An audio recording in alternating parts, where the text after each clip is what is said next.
Boa noite. Quanto vale a língua portuguesa?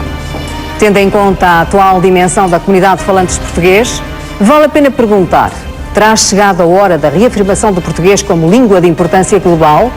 O Brasil está prestes a tornar-se na quinta maior economia do mundo, mas a posição privilegiada do Brasil está a levar o português para além do poder económico, a campos onde não marcava presença desde a expansão do século XV, o campo científico, por exemplo.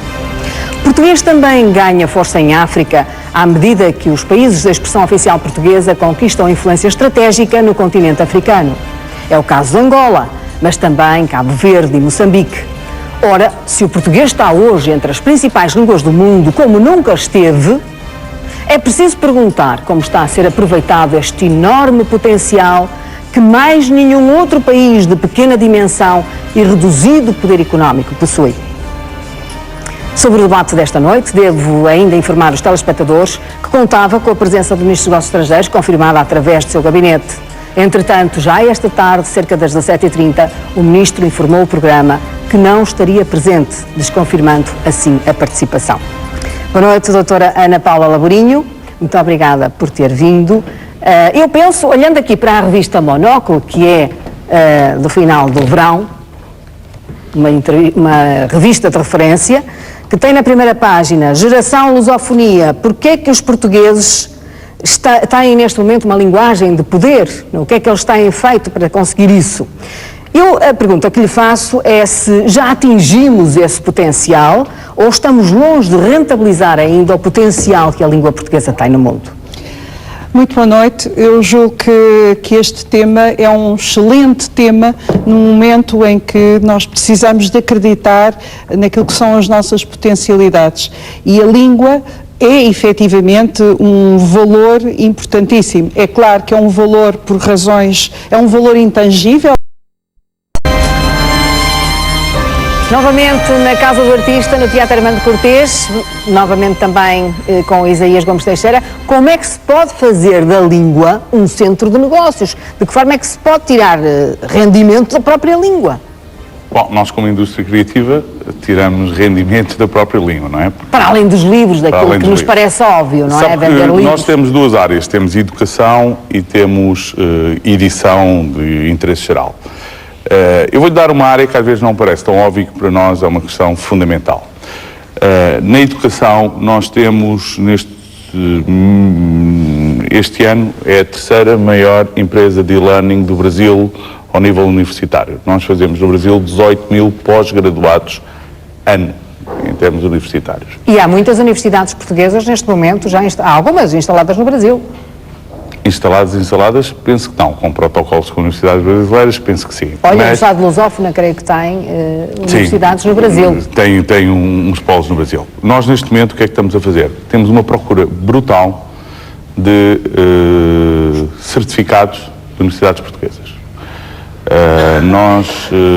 Eu vim lá esta semana, temos 600 potenciais mestrados de Direito que querem fazer o mestrado em Portugal. Não vindo para Portugal, porque isso já há vários, mas fazendo via e-learning e vindo defender a tese a Portugal, não é? Isto é uma oportunidade única para as universidades portuguesas. E escolhem muito a Universidade de Coimbra, em Direito, não é? Por acaso não é a Universidade de Coimbra, são outras 3 universidades. Mas olha, em Coimbra há muitos brasileiros neste momento. E que vêm, mas o que eu estou a dizer é que o grande potencial não é os que vêm, porque isso são pessoas que têm que ter bolsas e a disponibilidade para se dedicarem 2 anos em exclusivo aos mestrados em Portugal. Estou a dizer um grande número de estudantes. É difícil ter um mestrado no Brasil, é muito mais científico, demora muito mais tempo do que é em Portugal com o processo de Bolonha e portanto, se for organizado e se as universidades portuguesas se dispuserem a isso, há um potencial grande para fazer isso via e-learning para o Brasil de forma organizada. Não por e-learning, mas um misto entre e-learning e algumas conferências presenciais. E isso é uma forma de tirar valor económico da língua. Porquê? Porque estamos a falar de um ensino é língua, em que nós estamos a tirar potencial desta comunidade que fala a mesma língua. Porque eu acho que na primeira parte falámos o que é que se pode fazer com o português fora da comunidade, não é? Mas o grande potencial que nós temos porque somos o mais pequeno, o que é que nós podemos tirar do Brasil, de Angola, de Moçambique, e eles também podem tirar de nós, não é? E aqui há um mercado brutal para fazer. E como é que o Brasil, sobretudo, e também Angola, mas o Brasil, olham para nós? Eles estão a perceber que nós, é evidente, estamos a aproveitar a onda deles, não é? O que é que acha que eles pensam da nossa língua falante aqui em Portugal? Os brasileiros não nos têm grande conta, não é? Pois é por isso que eu lhe pergunto. Diga lá a verdade. Mas ao nível universitário tens em grande conta. Ou seja, nós temos instituições... O Brasil é um país recente. Mas não nos têm em grande conta porquê? Não, como povo, quer dizer, porque as levas de imigrantes portugueses no Brasil foram sempre um bocadinho massacradas com piadas, como nós temos as piadas dos alentejanos, a piada mas do isso Brasil, era uma geração anterior, pouco preparada. E mas que continua, momento, embora hoje em dia... A geração de portugueses no Brasil hoje é muito preparada, sobretudo É, os mas sabe que essas coisas demoram tempo, a cultura demora tempo, não é? É estrutural, não se muda de repente a imagem sendo um povo. Eu acho que nos anos 90, com a ida da PT, da SONAI, enfim, houve uma série de grandes empresas que foram para o Brasil, eles ficaram espantados a ver como é que grandes empresas chegaram, mas agora estamos a ver, eu sempre que vou ao Brasil, a primeira pergunta que eu ouço é como é que aquilo está, safam-se ou não se safam? E portanto eles olham para nós como um caso complicado em termos económicos, não é? E portanto eu não acho que os brasileiros tenham-nos em grande conta, mas voltando às universidades, esse é um setor em que nos têm em boa conta. Porquê? Porque as nossas universidades são prestigiadas ao nível internacional, ou são mais prestigiadas que a maioria das universidades brasileiras. Pode. O programa Ciência Sem Fronteiras, lançado pela Presidente Dilma, são 100 mil bolsas de doutoramento no mundo. A segunda escolha dos brasileiros é Portugal. E, portanto, acho que o programa vai para 30 países, é uma coisa assim. O próprio governo brasileiro ficou espantado com o número de pessoas que querem fazer o doutoramento em Portugal, e é muito restrito, é só em centros de excelência ou muito bom, e em áreas científicas de base, tecnologias, ciências naturais, etc.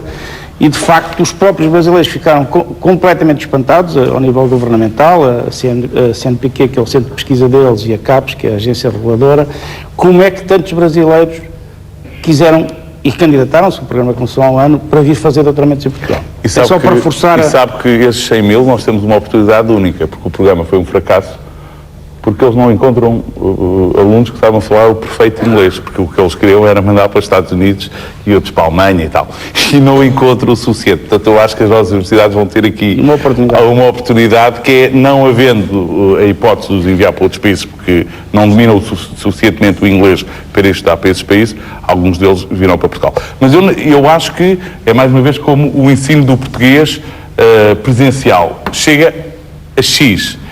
No dia que as universidades portuguesas se alargarem e pensarem como pensa as universidades americanas, que podem fazer isso via learning, vão chegar a muito mais pessoas. E isso é, neste momento, eu acho que é a salvação da Universidade Portuguesa. A Universidade Portuguesa está com um problema grave do número de alunos, esse problema não vai melhorar nos próximos tempos, e nós estamos a perder doutores que deixam de ter espaço para dar aulas na universidade, porque não há. E o e-learning também tem propinas, ou não? Também tem propinas, claro, não é? Tem um propinas, custo. mas é uma oportunidade ótima para as universidades portuguesas, sobretudo porque o mercado brasileiro é brutal. Estamos a falar de, neste momento, 5 milhões de alunos no ensino superior brasileiro. Ora, 5 milhões de alunos é, comparado com os nossos 200 e muitos, não é? 300, é um número que faz uma grande diferença. Fátima, deixe-me dar-lhe só uma chega neste tema da sua pergunta, que é a indústria da língua, ou a indústria que está a tirar partido da língua, e complementando o que o Isaías disse bem, tem 5 ou 6 áreas que estão a explodir nas exportações portuguesas. Como sabe, 1/3 das nossas exportações são serviços já. 2/3 é produção e exportação de bens. Na área dos serviços, que 50% coloca nas viagens e turismo e nos transportes, mas o resto são indústrias e áreas de negócio muito alicerçadas na língua, porque tem a formação, tem a consultoria, tem os TICs, as tecnologias de comunicação, tem toda a área das tecnologias de educação e conhecimento, e depois tem 2 áreas uma é que tem muito a ver com a língua, ou seja, em que o facto de termos a mesma língua nos permite interpretar o mercado e por essa via melhorar o nosso acesso. Um deles é toda a enorme amálgama de indústrias criativas, em que nós temos uma vantagem, mais uma vez cá volta a vantagem comparativa, mais do que a competitiva, porque temos um insight, temos um intelligence sobre esses mercados, e tem também toda a área muito próxima, e temos aqui um belíssimo industrial, que é a área do design. Ou seja, o facto do nosso design conseguir e transferir isso para a indústria, interpretar o mercado, descodificar as características do mercado, a percepção, o gosto das pessoas, ajuda muito. E isso vem do valor da língua. E só um último remate. De facto, há um espaço para aumentar as exportações portuguesas, que é equivalente ao turismo, que é toda esta realidade das universidades. Nós podemos, no caso dos serviços das universidades, exportar é atrair, tal como no turismo, e atrair mais estudantes estrangeiros para Portugal, em que a língua pode ser um valor determinante. Isso consegue-se trabalhando, por exemplo, as equivalências a nível das universidades. Isso é uma área toda a estudar. Aliás, só complementando, acho que a CPLP tem aqui um trabalho, uma agenda de diplomacia económica, o que quiser chamar, política, a fazer, que é elevar a língua portuguesa é uma língua oficial nas Nações Unidas. Já temos peso para isso no mundo, seria um alinhamento, seria um resultado já muito merecido desta grande comunidade de língua portuguesa, que vai muito para além dos países que falam português. Às vezes não nos podemos esquecer de todo o tema das diásporas económicas, que vão... Nós aqui temos falado muito da África, da América Latina, não podemos deixar, por exemplo, de falar do valor brutal do ativo que é a nossa relação, por exemplo, com Macau. E isso é todo um valor que nós temos, que não podemos deixar morrer, devemos explorar crescentemente no bom sentido. Eu ia continuar a relevar a questão do fator económico, que é a minha componente, portanto, nesta matriz dispersa que está aqui, do valor da língua portuguesa, e ia citar exatamente o professor Luís Reto, no seu livro, quando ele diz que esta valorização da componente económica da língua, ela faz-se pelas economias em redes, que se desenvolvem e consolidam. Essas economias de redes, de tudo.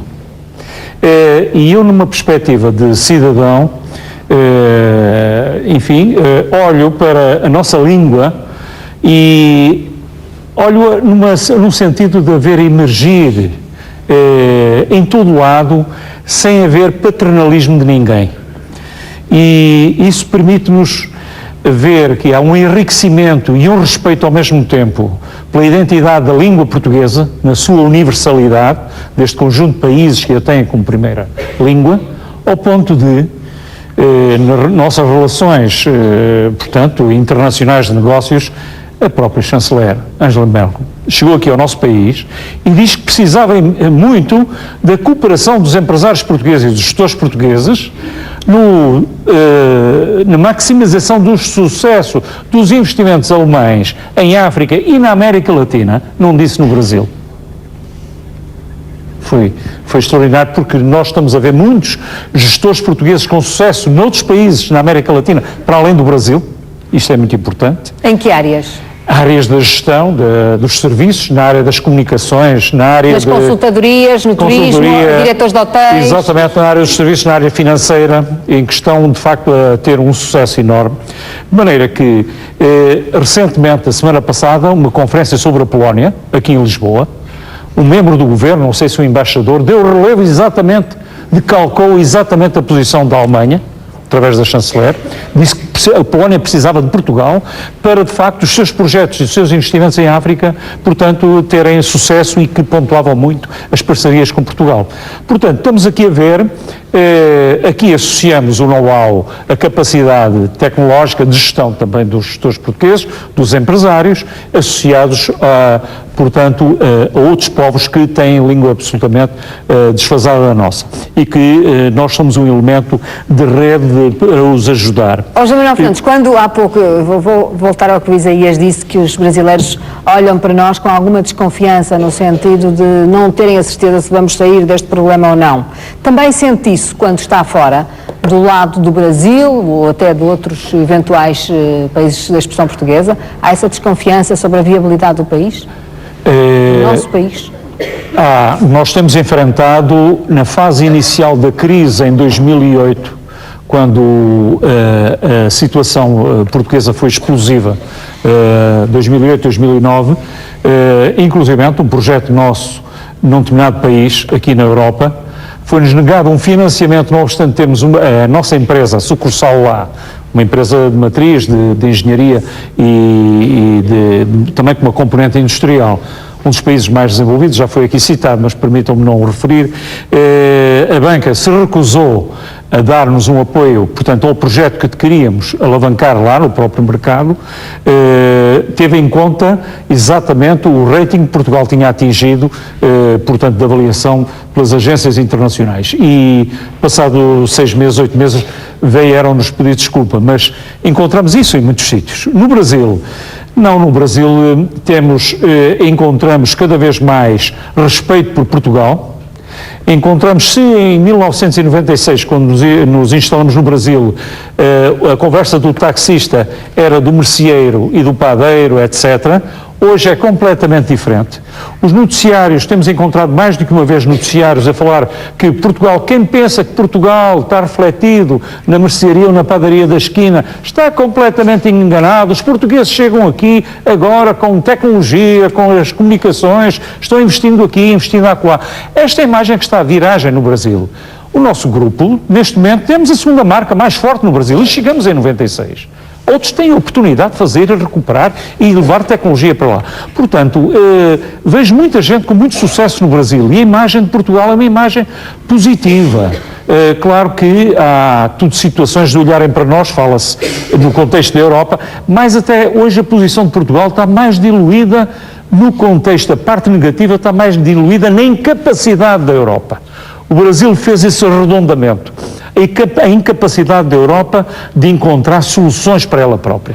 E, portanto, em que nós estamos lá dentro. O Luís Reto está a concordar consigo, vejo pelo seu olhar. Eu diria que concordo com os dois, mas... O diabo. Não, concordo em tempos diferentes. Sim. Nós temos relações com o Brasil, principalmente com a Fundação Getúlio Vargas, há mais de 12 anos, e, de facto, quando nós chegámos ao Brasil no início, eram as anedotas do Zezinho e do Manelinho. Claro. Para quem conhece bem o Brasil, as anedotas são sobre o Zezinho e o Manelinho português. E isto mudou muito. Mudou muito hoje, ao nível universitário. Já não é velhas de bigode assim, e lenço na cabeça. Ao nível da própria indústria também não é assim. Todos os portugueses, mesmo as pequenas empresas que foram para o Nordeste e tiveram sucesso na hotelaria, mudaram muito a imagem. E vai haver aqui um fator muito decisivo para a mudança da imagem dos brasileiros, que é o crescente número de turistas dos brasileiros que nos visitam. E, portanto, quanto mais brasileiros visitarem Portugal, mais radicalmente vai mudar esta imagem. E isso está em alta. Porque eles chegam cá, não, isto está em crescendo. Está em alta porque o Brasil tem cada vez uma classe média maior. E nós temos cada vez uma vida mais barato. Só para completar. E, portanto, todos os brasileiros que chegam e andam nas nossas autoestradas, e andam nos nossos comboios, e vão aos hotéis, e vão aos restaurantes, e vão aos espetáculos, e veem as cidades, mudam radicalmente a maneira de ver Portugal. Portanto, se há alguma coisa a fazer para a mudança de Portugal no Brasil, na imagem, é trazer os turistas brasileiros para Portugal. Se andarem na autoestrada, pelo menos eles pensam assim, bom, estão falidos, mas... Mas quem nos dera a nós ter esta autoestrada? Ora bem, muitas BRs por aqui. Deixe-me só... Deixe-me só dar aqui um exemplo. Nós chegámos ao Brasil em 2009. E em 2010 começámos uma operação na área de educação, que vai do ensino primário ao 12º ano, ao K12. E Portugal tem um mercado altamente competitivo no mundo editorial da educação e tem plataformas e conteúdos digitais do melhor que há no mundo. As duas grandes empresas, a Porto Editora e nós, temos conteúdos digitais que, quando nós mostramos lá fora, são altamente valorizados. São muitos anos de investimento, muito antes da maior parte dos países europeus.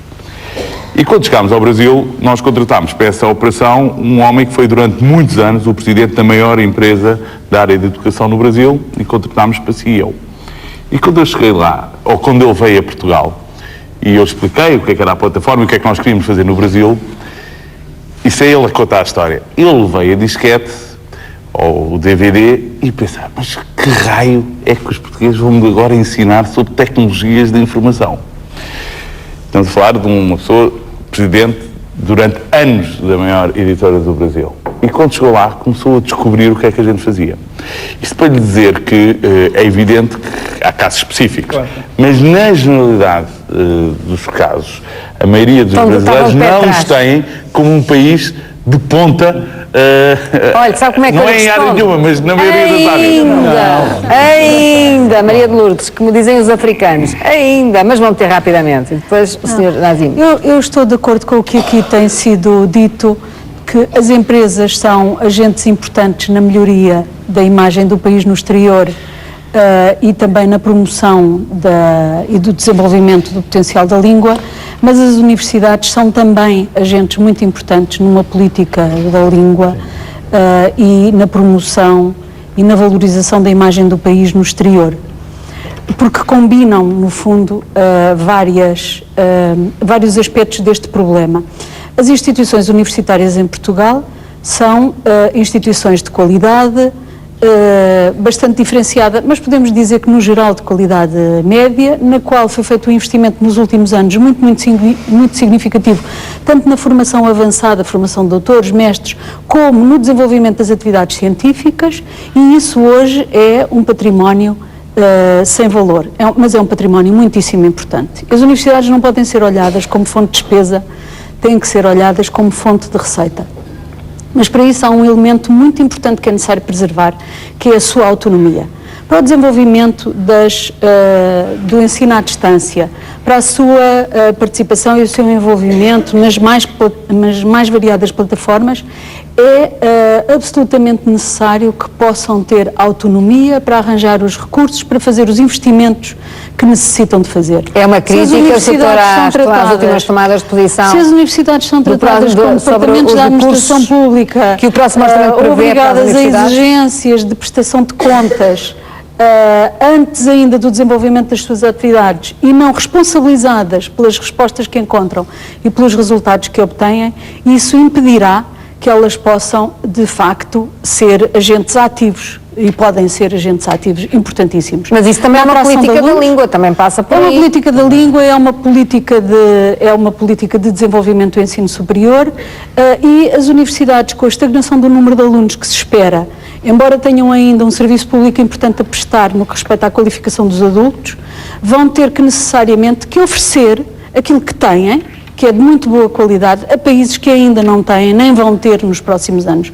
O Brasil, por maior que seja o seu desenvolvimento, não vai ter nos próximos anos o número de universidades, de doutorados e de mestres suficiente para a formação de quadros que necessita de fazer, e Portugal pode ajudar, o mesmo com os países africanos do espaço da CPLP. E, portanto, eu diria que as universidades são um instrumento importantíssimo na promoção da língua, até na resolução dos problemas económicos do país, mas têm que ser olhadas como instrumentos e como aliados importantes. Não podem ser olhadas como repartições da administração pública, em que se lhes colocam exigências e condições de trabalho que matam, ainda antes, matam à nascença, digamos assim, as possibilidades de qualquer iniciativa e de qualquer envolvimento. A FLAD tem um programa, começou o ano passado, de apoio à internacionalização das universidades nos Estados Unidos. Pela primeira vez, todas as universidades, com o ICEP, com o turismo, foi a nossa primeira colaboração, com o Camões também, que levamos todas as universidades públicas à feira anual que se realiza nos Estados Unidos e que reúne universidades de todo o mundo. Este ano, as universidades estarão de novo, desta vez já com a participação também da Associação das Universidades do Espaço da CPLP, justamente reforçando esta ideia de que somos parte de uma região linguística universitária também, mas linguística com recursos e com valências que, de facto, com uma mais-valia que nos podemos apresentar ao mundo, neste caso ao mundo nos Estados Unidos, justamente para poder ter retorno daquilo que foi o investimento público feito nos últimos anos. Mas o alerta que deixo é esse, é que para que as universidades possam ser parte, para que as universidades possam trazer o retorno que é possível trazer, tem que ser preservada a sua autonomia, tem que ser tratadas como instituições parceiras. Nazim Hamad. Bom, eu gostava aqui de fazer aqui como é que nós, digamos, a Rede de Desenvolvimento vê a língua para um desenvolvimento sustentável de qualquer país, sem uma boa educação, uma educação de excelência, não tem bons recursos humanos, não tem projetos e não tem desenvolvimento. E eu, neste caso concreto, e nós estamos a falar do Brasil e estamos a falar, mas neste caso concreto, o que é que a Fundação fez? Nós há 10 anos, quando resolvemos ir para Moçambique, e como disse e repito, a nossa prioridade principal é educação. Fomos ao norte de Moçambique e levamos uma comitiva para visitar precisamente a zona rural, onde não se falava português. Fátima, não se falava português. Nós tivemos que levar alguns Falam-se línguas locais. Locais, exatamente. Nomeadamente, não se esqueça que em Angola, creio que chamam línguas até nacionais. Não só, aí talvez não sejam nacionais, porque houve muita comunidade que passou para a Tanzânia, passou para a fronteira, e depois da guerra voltaram para trás, portanto voltaram outra vez para os países. Regrediram, o português regrediu. O que é que nós fizemos? Tentamos estudar qual é a melhor maneira para que, de facto, aquelas comunidades no interior, estou a falar no interior, mesmo no interior do país, onde não há rigorosamente nada. E que nós achamos que a melhor maneira de chegar é começar de zero. Vamos pegar nas crianças. E criamos escolinhas. E apostamos num esquema de escolinhas e trouxemos as mulheres da aldeia e formamos para falar com as crianças em português. Houve um fenómeno muito interessante. Pelo facto, depois da guerra, houve uma penetração da língua árabe do norte de Moçambique. Inclusive, não sei se sabe, que houve até mesquitas que foram construídas a 10 a 10 quilómetros. E as crianças, nomeadamente, iam para a escola, aprendiam árabe, mas não sabiam português. E quando entravam nas escolas primárias, era um insucesso total. O que é que nós fizemos? Fomos apanhar essas aldeias. Neste momento estamos a trabalhar com 5 distritos, 191 aldeias, e já beneficiamos 160 mil pessoas. Mas criamos já 74 escolinhas, são centros comunitários. E essas professoras, as mães, vão para o campo e levavam as crianças às escolas. Para as machambas. E levavam crianças amarradas no colo. Elas sofriam, as crianças sofriam.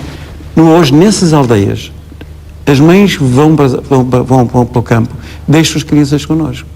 E nós, estou a falar às 5, 6 da manhã, até às 7, tomamos conta delas.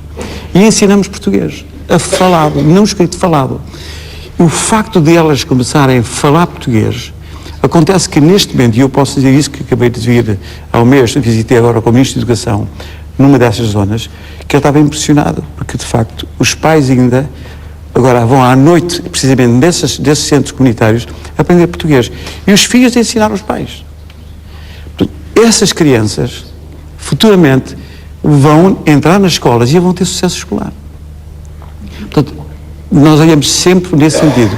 É nesse sentido que nós estamos agora a construir uma academia e que arrancou a construção. Por acaso, posso aqui anunciar que foi uma empresa portuguesa que já apareceu no seu site em como ela ganhou o concurso. É uma escola que é de pré-primária e pré-universitária, da qual nós vamos ter perto de 35% a 40% de alunos que vêm do norte, precisamente, e vamos dar residência. E vamos dar, digamos, as bolsas essas, mas estou a falar de escolas de excelência, para criar precisamente, e tudo isso em português. De facto vai ter digamos, uma segunda fase. Não só o Brasil está a contribuir para o aumento dos falantes do português, e neste momento, em Moçambique. Exatamente, Fátima, nós estamos a esquecer que Moçambique, enfim, os dados falam em 18 milhões, mas eu pessoalmente acho que há muito mais gente.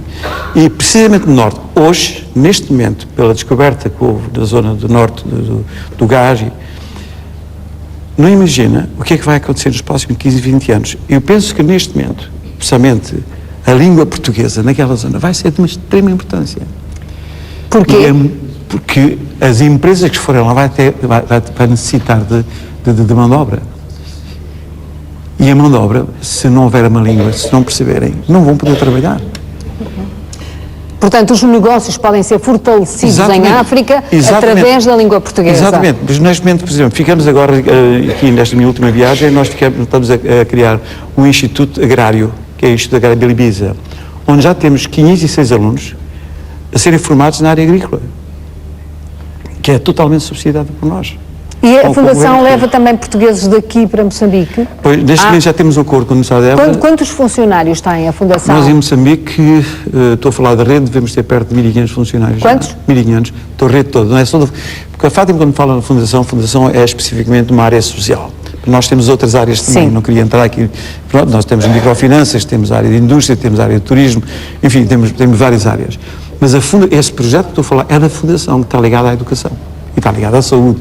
Mas a Fundação, neste momento, e posso dizer já, destes funcionários que nós temos de Portugal e Moçambique, é tudo nacionais. Não temos membros da comunidade a trabalhar. Não, nacionais, está a falar de Moçambique. Em Moçambique temos muito Sim, mas bom, portugueses têm recrutado aqui portugueses também. Recentemente temos e vamos levar agora engenheiros agrónomos, precisamente estamos a fazer um acordo e estamos na fase final com a Universidade de Évora, precisamente na área de agrícola, para levarmos vão levar engenheiros agrónomos para Moçambique. Exatamente. Ana Paula. Tem-se aqui falado bastante da questão da língua e desenvolvimento e tem-se sublinhado de facto esta importância da língua ligada à formação. E se há algum sucesso que Portugal tem tido na sua cooperação, tem passado muito pelos programas de educação e quando nós juntamos a língua, juntamos porque ela é a língua da escolarização. Mas também queria sublinhar, foi aqui referidas as redes, a importância das redes. E há outras redes que nós temos também que se calhar valorizar. E uma delas é que nós falamos dos países da CPLP, mas há um outro país da CPLP que é o país das diásporas. Não é só a diáspora portuguesa. Cabo Verde. Muitos destes países, o próprio Brasil tem diáspora, Cabo Verde tem diáspora e, de facto, essa diáspora espalhada pelo mundo é uma mais-valia que nós temos que aproveitar, que temos que valorizar e que muitas vezes ela própria se dispõe a ser valorizada e aproveitada em prol deste valor económico também. Muitas destas pessoas são pessoas colocadas em lugares em que têm muito sucesso e, portanto, podem alavancar também aquilo que, em termos económicos... Estou-me a lembrar do grande sociólogo guineense Carlos Lopes. Sim, por exemplo, que é nas Nações Unidas. Secretário-Geral essa é outra e é o das responsável questões. Das Nações Unidas para a África. Essa é outra das questões. Mesmo em Addis Abeba, Carlos Lopes. São as figuras internacionais que nós temos, colocadas em postos internacionais, que são também uma forma de valorizar a língua. Mas voltava um bocadinho à questão da falta de política de língua, não para entrarmos aqui em polémica, mas para dizer que ela existe, e até existe ao nível da CPLP. Em 2010, aliás, o Luís Reto esteve lá, foi organizado um grande encontro de que resultou o Plano de Ação de Brasília, que hoje se chama o Plano de Ação de Brasília, e que tinha a ver com uma grande conferência sobre a situação do português no sistema mundial, em que estiveram todos os países, do qual resultou uma declaração que é uma espécie de política de língua da CPLP e que nós procuramos implementar todos os países, trabalhando em conjunto, quer do ponto de vista do ensino dentro dos países, do ensino do português como língua estrangeira, do ensino às diásporas, quer também de outro aspecto que aqui já foi referido, que é o da importância do português nas organizações internacionais. O português é a língua oficial em muitas organizações internacionais e é a língua língua muito ativa, nomeadamente em organizações em África. Claro que estamos a trabalhar e tem que todos os países em conjunto o fazer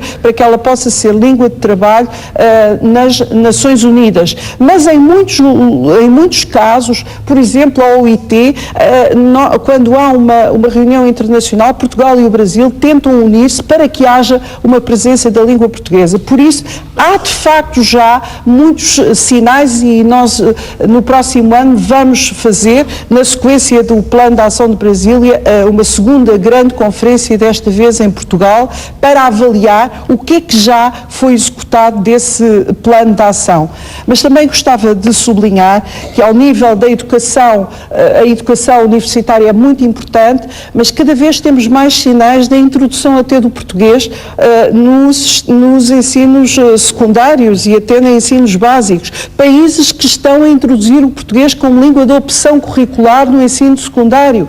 Estou a falar da Namíbia, que acaba de adotar o português. E estamos muito próximos... No currículo escolar? Nos currículos escolares.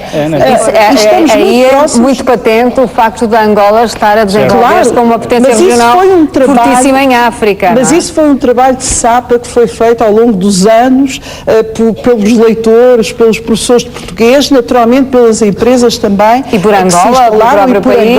Angola tem uma pressão muito grande. Angola, é preciso escamotear isso, Angola? Naturalmente, Angola é importantíssima. Estamos muito próximos do mesmo acontecer também no Zimbábue. Claro que tudo isto começa por um forte investimento no ensino superior. Claro. Mas não esquecer, para até mostrar como estes países continuam a valorizar, estes países CPLP também continuam a valorizar a relação com Portugal, as nossas escolas portuguesas que estão a crescer. Não há país, nós temos escolas e que são muito boas em todos esses países, não é? Em que são preferidas. A oferta está esgotada. Quer Macau, exatamente, Macau. E que são consideradas escolas internacionais de referência nesses países. De referência nesses países. Agora, Ana Paula, este livro, que é lançado, creio que quarta-feira, aqui em Lisboa, apresentado pelo professor Marcelo Rebelo de Sousa, e que é no Instituto de Camões, e que é de facto um trabalho rigoroso de investigadores do ISCTE. Aonde é que vai levar, e pergunto aos dois, Pedro Reis, a AECEP, Ana Paula, do Instituto de Camões, que conclusões vão tirar daqui estas instituições? Qual é o caminho que este livro vai fazer nos vossos planos de trabalho, aos dois? Eu posso já responder. Esse livro, naturalmente, que já está integrado há muito tempo nos nossos planos de trabalho. Foi também uma proposta que nós tínhamos apresentado de trabalho, mas eu acho que o grande sentido do livro é ter uma consciência nacional da importância da língua. Nós, como instituição ligada a estas áreas, já temos uma profunda noção do valor e dos vários aspectos de que esta língua se reveste e do seu crescimento. Estamos num momento em que o português está na moda. Está na moda porque, se formos analisar as outras línguas, elas também entraram na moda quando as suas economias entraram na moda. Portanto, é isso que se passou com o inglês. O inglês é um fenómeno relativamente recente de moda. Porque tem mas aí quem entrou na moda foi a economia brasileira e angolana, nós? Mas repare, mas nós temos que entrar na moda. Nós somos mediadores, claro. E como mediadores temos que assumir essa função. Temos também que, cada vez mais, estamos noutros países e a verdade é que, assumindo a nossa dimensão, não nos subestimando, mas pelo contrário, sabendo que isto é um valor, aliás, uma questão, começam a escassear professores de português. E eu acho que é importante termos esta noção de que ainda a formação em estudos portugueses é uma formação que se calhar não tem tanta saída em Portugal, mas tem uma grande saída no exterior e, portanto, essa é uma aposta que é necessário fazer. Pedro Reis, mesma pergunta? Eu diria que o livro é um ponto de encontro de duas prioridades da AECEP. A primeira é a prioridade de rebalancear a nossa agenda e as nossas estruturas e os nossos escritórios muito para as geografias para onde estão a ir as empresas portuguesas. E este livro é mais um atestado, é mais uma confirmação de que as geografias de crescimento estão muito para além da Europa e estão na linha, no caminho da língua.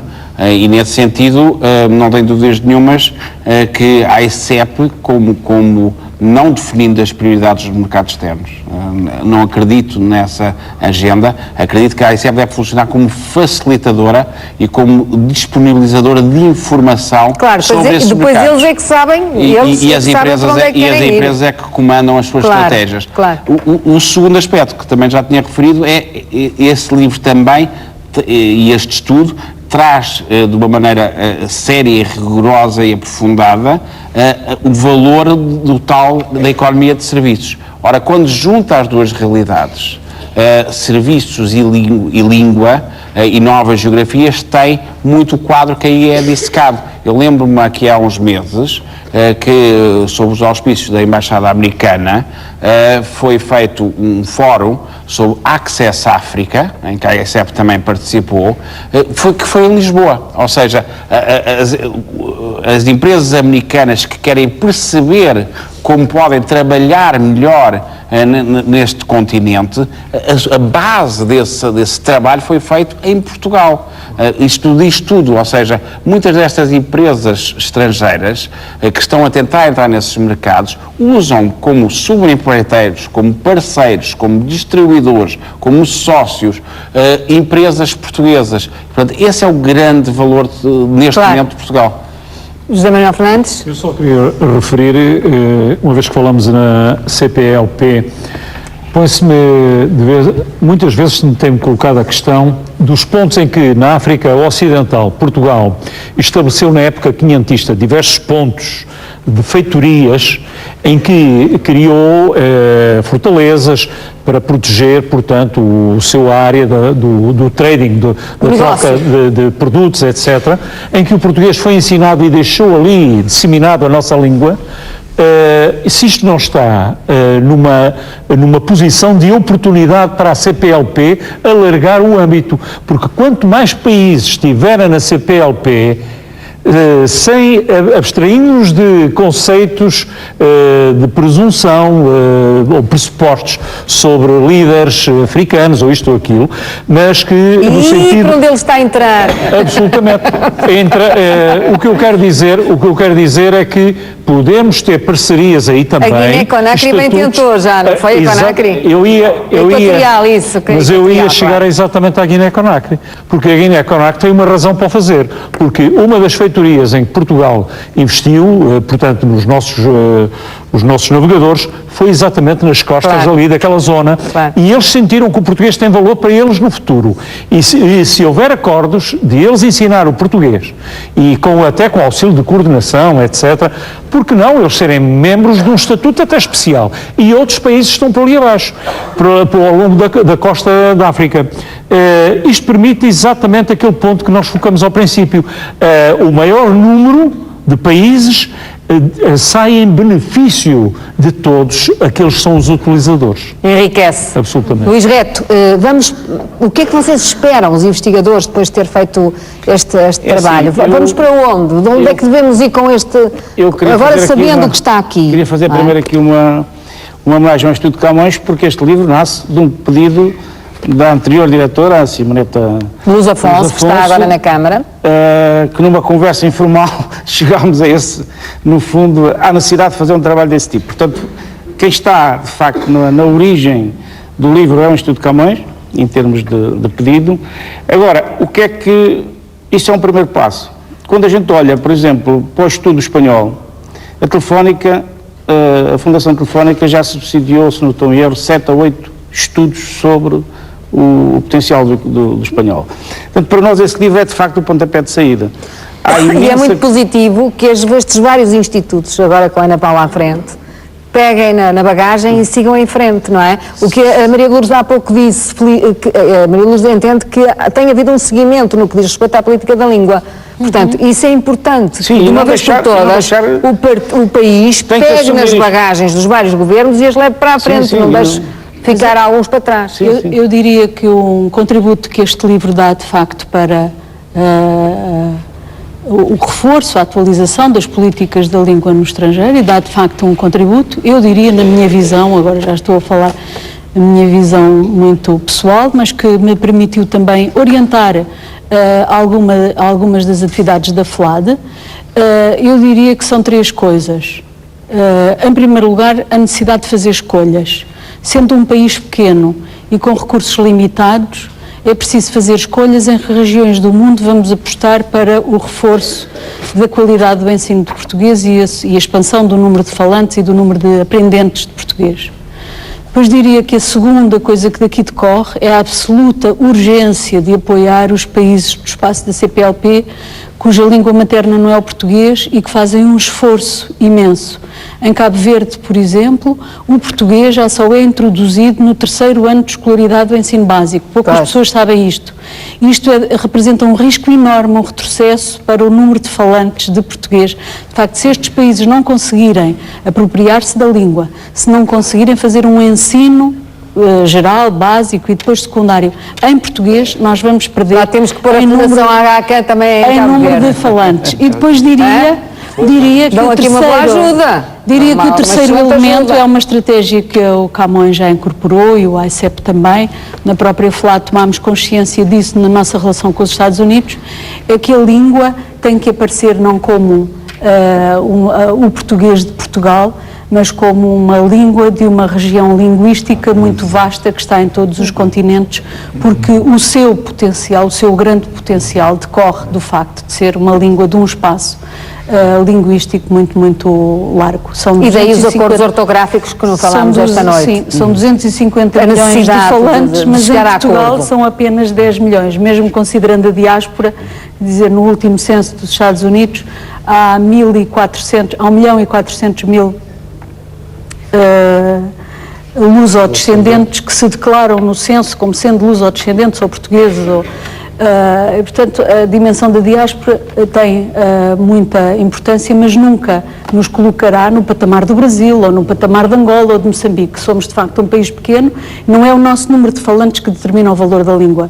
O valor da língua é determinado pelos falantes dos outros países e está muito associado à possibilidade de acesso de negócios, de ciência, etc. nesses países. Por falar também. em diáspora de portugueses na América, a Fundação prepara-se também para lançar, creio que este mês, o livro de Margarida Marante, justamente também sobre essa diáspora. É um conjunto de entrevistas a portugueses que se destacaram na América, portugueses de diferentes gerações e na América por diferentes motivos. Vão desde os cientistas, o António Damasio, o Ricardo Reis, mas muitos outros, a Irene Fonseca, muitos outros portugueses que estão hoje na América foram pelo seu pé fazer ciência na América, fazer negócios, participar em organizações internacionais como Pedro Conceição, até outros que foram por outras razões, alguns não foram pelo seu pé, foram pelo pé das suas famílias, mas que em qualquer caso podem hoje dar do país uma imagem muito, muito diferente da que têm na memória dos primeiros portugueses a ir para o Brasil e, sobretudo, eu reforço aqui de novo, são as universidades que permitem também dar uma imagem diferente do país. É o facto de termos universitários nessa diáspora. Estou mesmo a terminar, Isaías. Eu gostava de dizer que o potencial económico da língua, e visto de um ponto de vista português, há um potencial de nós podermos fazer negócios no espaço da língua portuguesa, mas não nos podemos esquecer que também há uma oportunidade dos outros países. Sim. Claro. E o que há hoje em dia é uma brutal concorrência do Brasil com Portugal em África. E, portanto, aquilo que nos abre a porta a nós, abre a porta aos outros. E eu acho que uma das coisas que se joga com as empresas portuguesas nos próximos tempos em África é quem é que é mais dinâmico. Somos nós, são os brasileiros. E eu acho que este potencial económico a gente deve pensar dos dois lados. O que ele é potencial para nós e o que ele é potencial para os outros em competição connosco. Era só... Mas saímos todos a ganhar. Eles estão na moda, mas nós vamos precisar de não morrer, de sobreviver. E quando se precisa de sobreviver, tem que seguir à luta. Há uma nova geografia onde a ICEP tem estado atenta e o governo português ultimamente, que é a América do Sul, que fala espanhol. Muito bem. Aí joga-se ao contrário.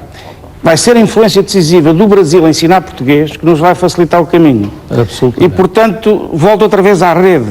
Quanto maior for a rede, maior as oportunidades para todos. E quando chegamos a Maputo, vemos o Centro de Cultura Brasileiro, ele trabalha em nosso benefício e sentimos-nos como em casa quando lá vamos. Nazim? Só gostava de dar aqui uma chega que a doutora Maria acabou de dizer sobre Cabo Verde. Nós fomos confrontados numa situação exatamente parecida no Quénia.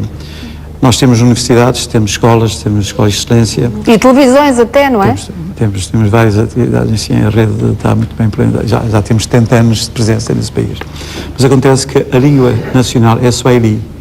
Acontece que nas nossas escolas, desde pré-primária, primária, secundária e as universidades, nós tivemos que pôr um Swahili formalmente para podermos atrair os estudantes e damos, de facto, assim, o inglês, porque o Quénia foi uma colónia inglesa.